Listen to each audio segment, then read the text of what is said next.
Okay, I am David Macoubrie. I'm a local attorney here for 61 years. I worked with Jerry and worked for Jerry in each of his congressional campaigns.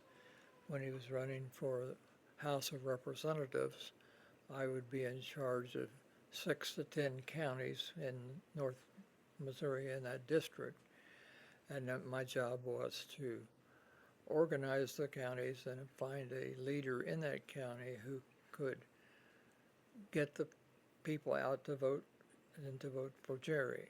In a Senate election, I had quite a few more counties. I'm not sure how many there were, 20 to 30 probably.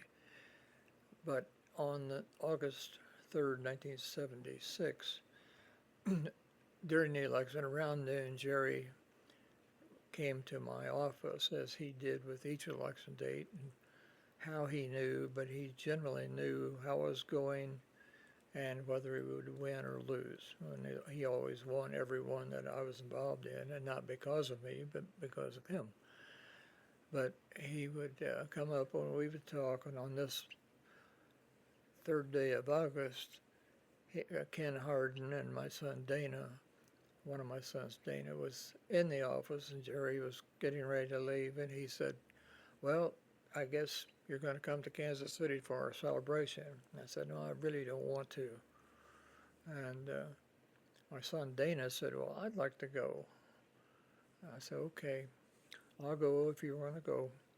Well, when later in the day we found out that Dana had a baseball game at Trenton, he and our other son David, so he couldn't go. And then Darla, my wife, said, well, I can go.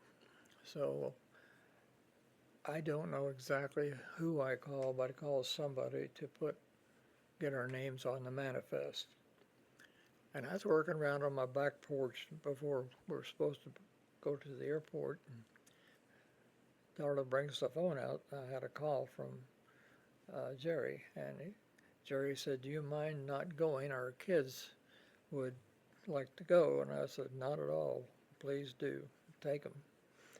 And so that's the way it was set up. Only nobody ever changed the manifest for the pilot. And the reps, we knew them well. In fact, we had island hop in the Caribbean the winter before that with Paul and Dorothy and Darla and I. Well, anyway, the manifest did not get changed, and we were at the Rupp house. I think it was the Rupp or the Kofer house. They were neighbors. Kofer was Tom Kofer, who was a local cardiologist. He came down to a local business and was told about the crash, and he called me back and told me there were no survivors. At that point, Darla and I split up. She went, as I recall, and she may have different views on that. 50 years ago, memories get a little weak, but she went to tell the pilot's mother, Rose Ellen, and call Rose Lee, the sister of the pilot. She and her husband were in Boston, I think it was, and about the crash. Well, stayed there, and Al Menace, who worked for Paul, we got him there, and he and I together told the kids and Dorothy about the crash. And it was about 2 o'clock in the morning when I saw Darla again, and I asked if she'd been home. Well, she had not.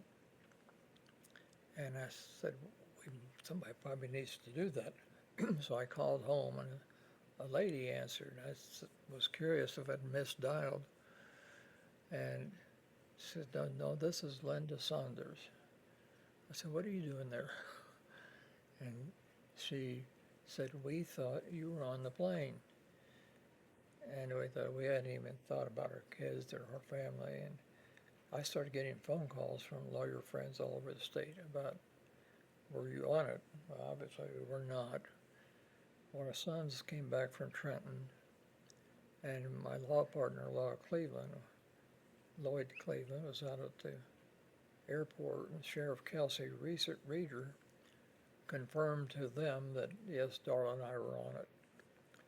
We hadn't even thought about that. So Darla went home, and I don't know what I did for the next hour, but something helpful, I thought. And then I went home, and we just were amazed that we were still on that list. And like I say, I got calls from all over. My sister, Mary Ellen Valbrock, was working in the campaign as well, but she was in Kansas City. She called, and the word didn't get out very fast, I guess. But the interesting thing is the next morning when I went to work at the bank, and I'd see people, and they'd say, good morning, as always, then they'd think, oh, we thought you were on the plane.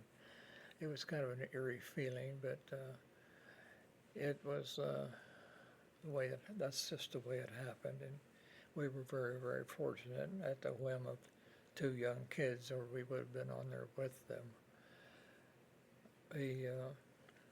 We had a lot of fun. I had a lot of fun with Jerry on campaigns.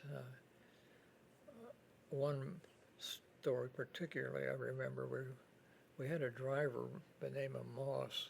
I think it's Dennis, but I'm not sure, in a van, and we went to Pattonsburg.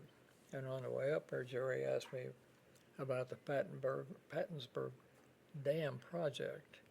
Well, it had been on the books in Congress since the 30s, and nobody had done anything about it.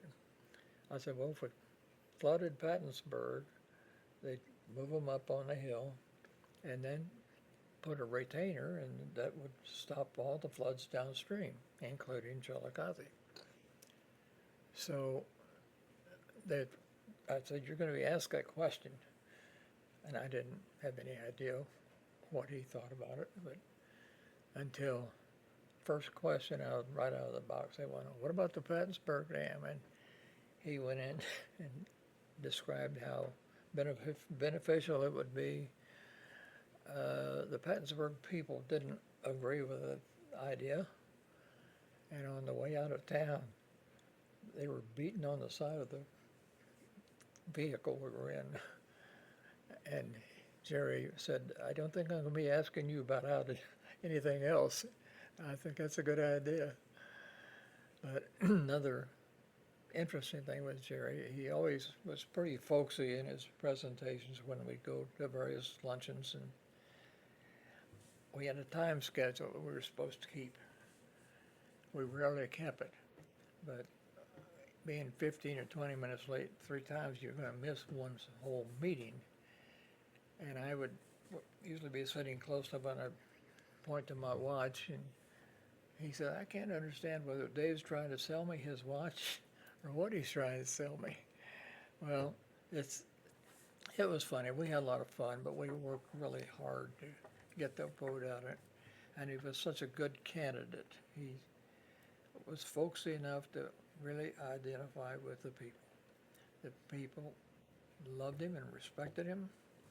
And there's a lot of conversation now about, well, he would have been president. I'm not so sure about that, because he may have been too honest to get in that deep into this.